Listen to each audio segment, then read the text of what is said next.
Morning dear students, I hope all of you are fine. तो जैसा कि last video में हमने कॉम्प्लेक्स नंबर चैप्टर स्टार्ट किया था। लास्ट वीडियोस में हमने कॉम्प्लेक्स नंबर्स के बारे में सीखा था, what is a complex number and what is it's general form. आज की वीडियो में हम क्या सीखने वाले हैं? आज की वीडियो में हम सीखने वाले हैं what is Argand plane and what is the polar representation of a complex number. तो सबसे पहले देखते हैं जनरल फॉर्म क्या है। General form of a complex number आप लोग पढ़ चुके हैं लास्ट वीडियो में। कॉम्प्लेक्स नंबर की जो जनरल फॉर्म थी वो थी, हमने z से डिनोट किया था a प्लस आयोटा b। तो अब सबसे पहले समझते हैं बेटा व्हाट इज आर्गन प्लेन। इस कॉन्सेप्ट को समझेंगे पहले आप रियल नंबर्स देखिए। आप लोगों ने 9th और 10th क्लास में कोऑर्डिनेट एक्सिस पढ़े हैं, या हम कह सकते हैं कार्टेशियन प्लेन के बारे में पढ़ा था।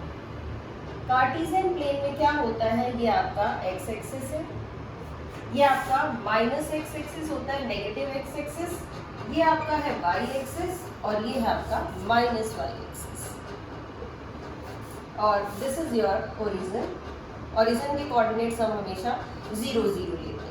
तो अब एक बार देखते हैं कि अगर मेरे पास कोई पॉइंट है 2 3, तो हम कहाँ रिप्रेजेंट करेंगे। मान लीजिए मैंने कहा ये पॉइंट है 2 3। अगर आपके पास पॉइंट आता है -2 3, तो आप इसमें रिप्रेजेंट कर देते हैं। और पॉइंट आ जाता है मान लीजिए -2 -3, इसमें रिप्रेजेंट हो गया। या यही पॉइंट आपको नीचे रिप्रेजेंट करना है तो 2 3, यानी x एक्सिस के फर्स्ट में क्या होगा, x भी पॉजिटिव है y भी पॉजिटिव है, ऑर्डर्ड पेयर है। ये 2 किसको रिप्रेजेंट कर रहा है, 2 आपका रिप्रेजेंट कर रहा है x की लोकेशन को, और 3 किसको रिप्रेजेंट कर रहा है, 3 आपका रिप्रेजेंट कर रहा है y की लोकेशन को। इन द सेम वे यहाँ अगर नेगेटिव प्लेन की बात करेंगे तो x -2 हो जाता है, y 3 हो जाता है। और थर्ड क्वाड्रेंट में इसमें क्या है, आपके दोनों ही नेगेटिव होते हैं, x एक्सिस वाला कोफिशिएंट भी और y वाला। In the same way in the fourth quadrant इसमें क्या होगा, इसमें x एक्सिस आपका पॉजिटिव रहेगा, यानी x कोऑर्डिनेट पॉजिटिव और y कोऑर्डिनेट आपका नेगेटिव हो जाएगा। मींस क्या है Cartesian plane? Cartesian plane representation है रियल नंबर्स की। किसकी रिप्रेजेंटेशन है? रियल नंबर्स की रिप्रेजेंटेशन है। रियल नंबर्स आप इस पे रिप्रेजेंट कर सकते हैं। अब हम बात कर रहे हैं आर्गन प्लेन की। आर्गन प्लेन में हमें रिप्रेजेंट करने हैं कॉम्प्लेक्स नंबर्स। आर्गन प्लेन में किस तरह से कॉम्प्लेक्स नंबर को रिप्रेजेंट करना है, इसी तरह से हमें प्लेन बनाना है जैसे आपका Cartesian plane. Then what is the difference? ये जो आपका x एक्सिस है ये काम करेगा रियल एक्सिस, और ये क्या हो गया, ये आपका माइनस रियल एक्सिस यानी नेगेटिव रियल एक्सिस, ये आपका हो जाएगा इमेजिनरी एक्सिस। इमेजिनरी एक्सिस और इधर आ जाएगा आपका negative imaginary axis. Negative imaginary axis, और ये सेम आपका ओरिजिन ही रहेगा, 0 0 इसके कोऑर्डिनेट्स रहेंगे। मान लीजिए आपके पास ये कॉम्प्लेक्स नंबर है a प्लस आयोटा b। इसका रियल पार्ट क्या है, a है, और इमेजिनरी पार्ट क्या है, b है। तो आपको एक ऑर्डर्ड पेयर रिप्रेजेंट करना है a b। किस तरह से, यहाँ तक ले लीजिए आप a और यहाँ तक ले लीजिए आप b। तो पॉइंट आपका क्या बना, इस तरह से ही तो पॉइंट को लोकेट करते हैं। ये जो पॉइंट है आपका, ये क्या आ गया, ए बी पॉइंट आ गया। ए बी पॉइंट किस में आ गया है, आर्गन प्लेन में आ गया है। आर्गन प्लेन में क्या होगा, एक एक्सिस आपका रियल एक्सिस होगा, दूसरा एक्सिस आपका इमेजिनरी एक्सिस होगा। रियल पार्ट के लिए रियल एक्सिस, इमेजिनरी पार्ट के लिए इमेजिनरी एक्सिस, और इस तरह से आप पॉइंट को लोकेट कर सकते हैं। यानी ये जो एक्स एक्सिस की वैल्यू है ये क्या है, a, और ये जो y की लेंथ है ये क्या है, b। ये हमने पॉइंट ले लिया, इसकी नेमिंग मैंने कर ली है, दिस इज p पॉइंट। तो आप बहुत ध्यान से देखिएगा, क्या आप ये डिस्टेंस OP फाइंड आउट कर सकते हैं? OP distance, what is OP distance? OP distance आपका क्या रहेगा, OP डिस्टेंस आप फाइंड आउट करेंगे, पाइथागोरस थ्योरम भी लगा सकते हैं। ये A, ये B डिस्टेंस हो गया आपका सेम। तो ये क्या होगा, पाइथागोरस थ्योरम से आप इसको सॉल्व कर पाएंगे a² + b², यानी OP डिस्टेंस आप निकाल सकते हैं √a² + b²। ये आपका क्या है, आर्गन प्लेन है। आर्गन प्लेन में क्या रिप्रेजेंट करते हैं आप, इनको प्लॉट्स करते हैं कॉम्प्लेक्स नंबर्स को। एक एक्सिस आपका रियल एक्सिस, दूसरा एक्सिस आपका इमेजिनरी एक्सिस। कोई भी पॉइंट, कोई भी, यानी आप कहें कि रियल नंबर मैंने इस तरह का ले लिया 0 आयोटा, अब इसकी बात करेंगे, इसमें क्या है, इसमें ये एक रियल नंबर है और इमेजिनरी पार्ट क्या है, 0। तो इसके लिए जो पॉइंट बना वो क्या बना, A0। A0 पॉइंट आपका कहाँ रिप्रेजेंट होगा, यानी कि x तो A है और y 0 है, तो ऊपर तो जाएगा नहीं, ये पॉइंट आपका क्या रहेगा, A0। यानी किस पे लाई किया, अगर आपका जो कॉम्प्लेक्स नंबर है वो प्योरली रियल है तो वो रियल एक्सिस पे ही लाई करेगा। अगर हमने कॉम्प्लेक्स नंबर ले लिया 0 प्लस आयोटा b, तो इसके कोऑर्डिनेट्स क्या बने, 0 और b, यानी रियल नंबर रियल एक्सिस पे ये लाई नहीं कर रहा, सिर्फ इमेजिनरी एक्सिस पे b, तो पॉइंट 0 b। यानी अगर ये प्योरली इमेजिनरी नंबर है, इसमें रियल पार्ट 0 है, तो नंबर कैसा हो गया, purely imaginary. Purely imaginary number है तो वो किस पे लाई करेगा, इमेजिनरी एक्सिस पे। प्योरली रियल नंबर होगा तो रियल एक्सिस पे लाई करेगा। और अगर आपके पास दोनों ही कोऑर्डिनेट्स दे रखे हैं, रियल एक्सिस का भी और इमेजिनरी एक्सिस का भी, तो आप इस तरह से उसको आर्गन प्लेन में रिप्रेजेंट कर सकते हैं। चलिए अब आगे देखते हैं कि हमने कॉम्प्लेक्स नंबर की रिप्रेजेंटेशन सीख ली है, आर्गन प्लेन में किस तरह से रिप्रेजेंट किया जाए। हम डिस्टेंस फाइंड आउट कर सकते हैं, ओपी डिस्टेंस।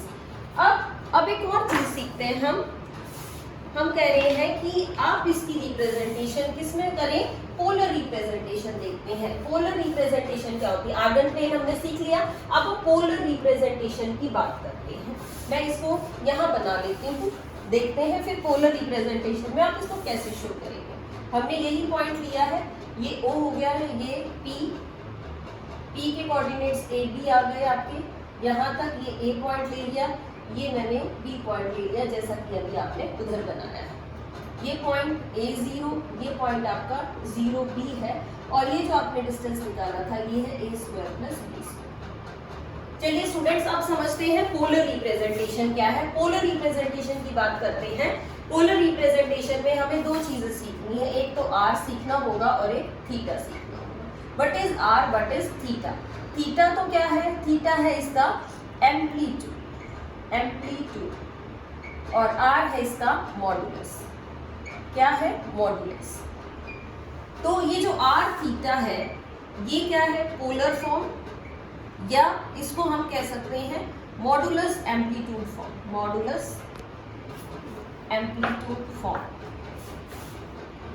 यानी एक तो कॉम्प्लेक्स नंबर को रिप्रेजेंट करने का मेथड हो गया आर्गन प्लेन, एक हम कह रहे हैं मॉडुलस एम्पलीट्यूड फॉर्म है, और इस तरह से ऑर्डर्ड पेयर में उसको लिख सकते हैं r एंड थीटा। अब समझिए इसको, what is r, what is theta. r आपका रेडियस वाला ही काम करेगा जो कि आपका डिस्टेंस है, तो r कहाँ से आया, r आया मैग्नीट्यूड से। किसका मैग्नीट्यूड लिया आपने, इसका पॉइंट का मैग्नीट्यूड ले लिया, यानी कि distance OP, distance OP। OP distance कैसे निकालते हैं, 10th में हमने सीखा है डिस्टेंस फॉर्मूला, x2 - x1 यानी a - 0 का स्क्वायर और y2 - y1 का स्क्वायर, यानी क्या आ गया, a² + b²। यही आपका r है, यानी कि आपका मॉडुलस। क्या करेंगे इसको, मॉडुलस। r क्या आ गया है, a² + b² का रूट, ये आपका मॉडुलस आ जाएगा। मॉडुलस रिप्रेजेंटेशन हो गई इसकी। अब बात करते हैं r के साथ थीटा क्या है, व्हाट इज थीटा। थीटा की बात करेंगे तो हम किस तरह से देखेंगे इसको, चलिए क्लियर हो गया व्हाट इज मॉडुलस। मॉडुलस के बाद बात करते हैं थीटा। ये जो आपका थीटा है ये कहाँ से आएगा, मैंने मान लिया कि ये जो एंगल है ये थीटा है, कि ये जो OP लाइन है, ये जो OP है, इसने क्या एंगल बनाया है, x एक्सिस या आप कह लीजिए इस रियल एक्सिस के साथ एंगल बनाया है थीटा, और इधर इमेजिनरी एक्सिस के साथ एंगल कितना बनाएगा, इनके बीच में एंगल कितना होता है, 90 - थीटा। ये एंगल थीटा है तो ये कितना रह जाएगा, 90 - थीटा, क्योंकि पूरे क्वाड्रेंट का एंगल है थीटा। अब समझिए इस OA को आप कैसे लिख सकते हैं। हम अगर बात करें इन ट्राइंगल OAP ट्राइंगल में पाइथागोरस थ्योरम लगाते हैं, जो आपने ट्रिग्नोमेट्री पढ़ी है, उसी की बात करेंगे। OA/OP यानी बेस अपॉन हाइपोटेनस, क्या बनता है, cos थीटा। OA क्या आ गया आपका, OA आ गया cos थीटा × OP। और क्या कह सकते हैं ओ ए को, OP का नेम हमने क्या रखा था R cos थीटा, और OA है क्या आपका, OA डिस्टेंस है A, तो A को आपने क्या लिखा R cos थीटा। फिर देखिए दूसरे ट्राइंगल में ट्राइंगल ले ली हमने OBP, in triangle OBP triangle में क्या आ गया, अब मैं इस पॉइंट को निकालना चाह रही हूँ तो OB अपॉन OP। अब ये बेस बन गया, इधर वाली साइड चाहिए तो बेस बन गया, तो क्या लिखेंगे आप, बेस अपॉन हाइपोटेन्यूज, सेम रहा कॉस, लेकिन अब एंगल क्या बन गया है 90 माइनस थीटा, तो आप इसको लिखेंगे cos 90 माइनस थीटा, यानी OP cos 90 माइनस थीटा आपने पढ़ रखा है क्या होता है, साइन थीटा होता है, तो OB यानी B, OP आपका R और ये आ गया साइन थीटा। तो मेन बात समझने वाली क्या है कि अगर आपके पास एक कॉम्प्लेक्स नंबर है z a plus iota b, तो आपने उसको कैसे लिखा, आपने a को लिखा r cos theta plus iota, क्या लिख दिया साथ में r sin थीटा, यानी a के प्लेस पे आप r cos थीटा लिख सकते हैं, b के प्लेस पे आप r sin थीटा लिख सकते हैं, चाहे तो r कॉमन निकाल लीजिए, यानी cos theta plus iota sin theta. ये क्या है, इसी का नाम पोलर फॉर्म है, क्या है इसका नाम, पोलर फॉर्म है, कॉलर फॉर्म कह सकते हैं, और क्या कह सकते हैं, एम्पलीट्यूड फॉर्म कह सकते हैं, एम्पलीट्यूड एंड मॉडुलस। कैसे निकाला एक बार फिर से समझते हैं इसी को। जो आपकी पोलर रिप्रेजेंटेशन है वो ये है, पोलर रिप्रेजेंटेशन का मतलब है आपने किसी भी कॉम्प्लेक्स नंबर को, ये है आपका complex number a plus iota b, इस कॉम्प्लेक्स नंबर को किस फॉर्म में लिख दिया है, r और थीटा की फॉर्म में लिख दिया है। यानी अगर आपको किसी क्वेश्चन में r दिया हुआ हो और थीटा दिया हुआ हो और कहे कि जी इसको कॉलर फॉर्म लिखिए, तो आप बड़े आराम से लिख सकते हैं r, फिर लिखिए cos theta plus iota sine theta, यानी r थीटा दे रखा हो पोलर फॉर्म लिख सकते हैं, इस तरह से नंबर दे रखा हो तो आप उसको पोलर फॉर्म में रिप्रेजेंट कर सकते हैं। यही आपको बताया गया है कि व्हाट इज पोलर रिप्रेजेंटेशन।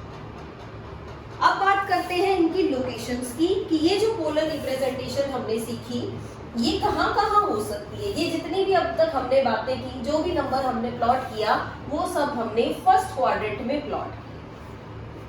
कौन से क्वाड्रेंट में प्लॉट किए हैं, फर्स्ट क्वाड्रेंट में ही हमने कॉम्प्लेक्स नंबर को प्लॉट किया है। एक बार समझते हैं किस तरह से प्लॉट किया। हमने कहा कि ये आपका एक कॉम्प्लेक्स नंबर है, इस तरह से ये O और ये P पॉइंट, यहाँ पे एंगल है थीटा। तो ये कौन सा क्वाड्रेंट हुआ आपका, ध्यान से देखेंगे कि ये क्वाड्रेंट आपका कौन सा है, इसमें कहाँ लाइन कर रहा है, ये आपका फर्स्ट क्वाड्रेंट, ये होता है सेकंड क्वाड्रेंट, ये है थर्ड, ये है फोर्थ क्वाड्रेंट। अब थोड़ा सा इन क्वाड्रेंट्स के बारे में भी पढ़ लेते हैं। फर्स्ट क्वाड्रेंट में जो एंगल होता है, देखिए एंटी क्लॉकवाइज पढ़ने हैं हमने एंगल्स, किसमें पढ़ने हैं, एंटी क्लॉकवाइज। क्लॉक हमारी चलती है इस डायरेक्शन में, एंगल्स हमने पढ़ने हैं ऑपोजिट डायरेक्शन में, यानी एंटी क्लॉकवाइज डायरेक्शन में एंगल्स को पढ़ना। पहले बात करेंगे, चार क्वाड्रेंट्स हैं आपकी, ये फर्स्ट, ये सेकंड, ये थर्ड क्वाड्रेंट और ये फोर्थ क्वाड्रेंट। फर्स्ट क्वाड्रेंट से स्टार्ट करते हैं। यहाँ पे जो आपका एंगल होता है वो 0 डिग्री है। सेकंड क्वाड्रेंट तक यहाँ तक आते आते एंगल 90 डिग्री, यहाँ आ जाएंगे एंगल 180 डिग्री, यहाँ आएंगे तो एंगल 270 डिग्री, और वापस आ जाइए घूम के तो ये है आपका 360 डिग्री। ये हमने पढ़ा हुआ है कि ये यहाँ से स्टार्ट किया, कंप्लीट एंगल बन गया 360 डिग्री का। फर्स्ट क्वाड्रेंट में कहाँ से कहाँ तक एंगल हुआ, 0 to 90, सेकंड में 90 to 180, थर्ड क्वाड्रेंट में 180 to 270 degree and fourth quadrant में 270 to 360 डिग्री। चलिए अब और बात करते हैं, एंगल्स कैसे लिखना है आपको। जो आपका एंगल 90 डिग्री होता है उसको आप लिख सकते हैं π/2। पाई का मतलब है यहाँ पे 180 डिग्री, या पाई को आप क्या कह सकते हैं, पाई रेडियन भी बोल सकते हैं। Pi radian is equal to 180 degree. ये एंगल्स को लिखने के दो मेथड है, एक रेडियन मेथड होता है, एक डिग्री मेथड होता है। ये हमारा चैप्टर 3 है ट्रिग्नोमेट्रिक फंक्शंस वाला, उसमें बहुत डिटेल में सीखेंगे। अभी आप ये समझिए कि what is pi radian is 180 degree. तो अगर मैं π/2 की बात करूंगी, इसका हाफ कर देंगे तो कितना डिग्री, 90 डिग्री। π/3 कर देंगे तो ये आएगा 60 डिग्री। π/4 करेंगे तो आएगा 45 डिग्री। अगर मैं पाई बाय 6 कर देती हूँ तो आएगा 30 डिग्री। इसकी नॉलेज आपको होनी चाहिए कि इन एंगल्स को इस फॉर्म में कैसे लिखा जाएगा, क्योंकि हम पोलर रिप्रेजेंटेशन में एंगल्स को रेडियन की फॉर्म में लिखने वाले हैं। तो इस रिजल्ट को याद रखना। What is pi radian? Pi radian is 180 degree. Pi by 2 90 हो गया, पाई बाय 3 60 डिग्री हो गया है, pi by 4 45 degree, pi by 6 30 degree. तो इसको बहुत अच्छे से आप क्लियर करिएगा कि किस वैल्यू का क्या मतलब है। चलिए वापस अपने क्वेश्चन पे आ जाते हैं। एंगल्स की बात कर रहे थे। 0 to 90 यानी पाई बाय 2 तक ये एंगल है आपका। ये एंगल कहां से कहां तक हो गया? पाई बाय 2 से पाई तक। और 370 270 को हम लिख सकते हैं 3 बाय 2, ये होता है आपका 270 डिग्री। 2 पाई लिख सकते हैं आप 360 डिग्री। तो ये आपका क्या आ गया? ये है पाई बाय 2, इसको साथ लिखेंगे तो ये है पाई, इसको लिखेंगे तो ये है 3 पाई बाय 2 और ये एंगल है आपका 2 पाई। यानी ये रिप्रेजेंटेशन अब आपको क्लियर होनी चाहिए। अब बात करते हैं, अगर हमारा कॉम्प्लेक्स नंबर फर्स्ट क्वाड्रेंट में है, फर्स्ट क्वाड्रेंट में है तो 0 से पाई बाय 2 के बीच में लाई करेगा। अगर हमारा कॉम्प्लेक्स नंबर यहाँ की बजाय इसकी लोकेशन ये वाली आ गई, यानी ये सेकंड क्वाड्रेंट में आ गया, सेकंड क्वाड्रेंट में आ गया, तो आप क्या करेंगे? सेकंड क्वाड्रेंट के लिए आपको फिर से एंगल कैसे मेजर करोगे? देखिए यहाँ बनाते हैं। सेकंड क्वाड्रेंट में आ गया, ये है आपका पी पॉइंट। तो अब जो एंगल है वो सारा ये आ गया आपके पास। ये पूरा का पूरा एंगल क्या है? थीटा है। ये एंगल थीटा बन गया। अगर आप इसको थर्ड क्वाड्रेंट में देखें कि थर्ड में अगर वैल्यू हो तो थर्ड क्वाड्रेंट में आते आते ये आपका O, ये आपका P, तो थर्ड तक आते आते थीटा एंगल और बड़ा हो जाएगा। और अगर मैं फोर्थ क्वाड्रेंट की बात करूं तो फोर्थ क्वाड्रेंट में हम क्या करेंगे? फोर्थ क्वाड्रेंट में आप क्या करेंगे? यहाँ से लेके अगर फोर्थ में लाइन कर गया P पॉइंट और ये O, तो ये पूरा आपको यहाँ तक सर्कुलेट करना पड़ेगा। ये क्या होगा? थीटा। यानी फर्स्ट क्वाड्रेंट में थीटा कितना है आपका? ये है। सेकंड में थीटा बढ़ के यहाँ तक हो गया, थर्ड में थीटा और इंक्रीज हो गया, फोर्थ में आपका थीटा और इंक्रीज हो जाएगा, तो आपका एंगल बढ़ता चला जाएगा। जो हमने क्वाड्रेंट के अकॉर्डिंग एंगल्स की रिप्रेजेंटेशन करनी है उसकी बात कैसे करेंगे कि जो आपका एंगल है, यानी जो आपने एंगल थीटा लिखना है वो थीटा लाई करेगा, theta lies between -pi to पाई।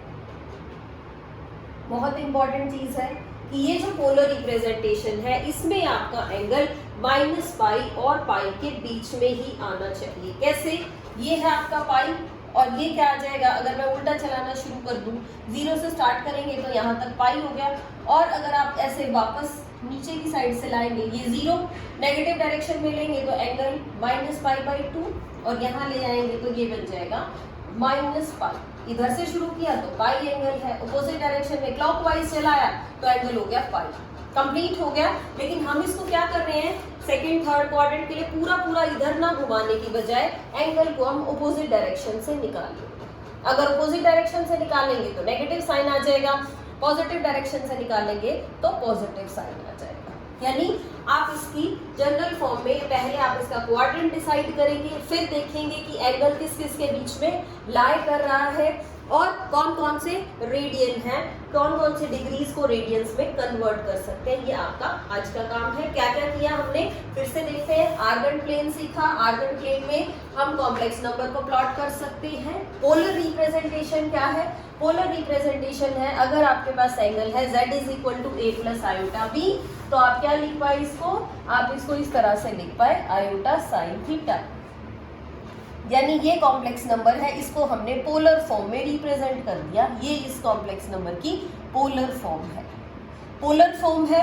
फिर साथ साथ एक और चीज सीखते हैं, हम क्वाड्रेंट्स निकालना सीखते हैं कि कौन कौन से क्वाड्रेंट में आपका कॉम्प्लेक्स नंबर लाई कर रहा है। वो कैसे पता चलेगा कि कॉम्प्लेक्स नंबर कौन से क्वाड्रेंट में लाई करेगा? कैसे पता चलेगा? हमने लिखा नंबर, मैंने लिखा है 4 + 3 आयोटा। 4 + 3 आयोटा के लिए पॉइंट क्या हो गया? 4 और 3 दोनों ही पॉजिटिव है। किसमें लाई कर रहा है? First quadrant. एक और कॉम्प्लेक्स नंबर ले लिया -4 + 3 आयोटा। -4 + 3 आयोटा के लिए पॉइंट आ गया है -4 और 3। x negative y positive. कौन सा क्वाड्रेंट? Second quadrant. और देख लेते हैं नंबर -4 - 3 आयोटा, यानी -4 और -3। कौन सा क्वाड्रेंट हो गया आपका? Third quadrant. और नंबर ले लिया -4 4 - 3 आयोटा। 4 - 3 आयोटा के लिए पॉइंट आया है 4 एंड -3 कौन से क्वाड्रेंट में लाई किया? फोर्थ क्वाड्रेंट में लाई किया। तो आज आपने क्या क्या लर्न किया है वो देखते हैं, जो आप आज इस टॉपिक में रिवाइज करेंगे। सबसे पहले आप पढ़िए आर्गन प्लेन। आर्गन प्लेन क्या है उसको बहुत अच्छे से पढ़ना है। दूसरा हमने सीखा पोलर फॉर्म। पोलर फॉर्म आपको जरूर पढ़नी है। तीसरे हमने सीखे क्वाड्रेंट्स कि किसी भी नंबर से कैसे पता चलेगा कि क्या क्वाड्रेंट है। और पढ़ेंगे हम एंगल इन रेडियन फॉर्म। हमने एंगल भी सीख लिए, किसमें? रेडियन फॉर्म में। ये चार चीजें इसमें आपको कॉन्सेप्ट में क्लियर होनी चाहिए। इसके बाद ही कल हम अपनी एक्सरसाइज स्टार्ट करेंगे। तो students, till then revise the topic very well. Then till then stay home, stay safe and enjoy the learning.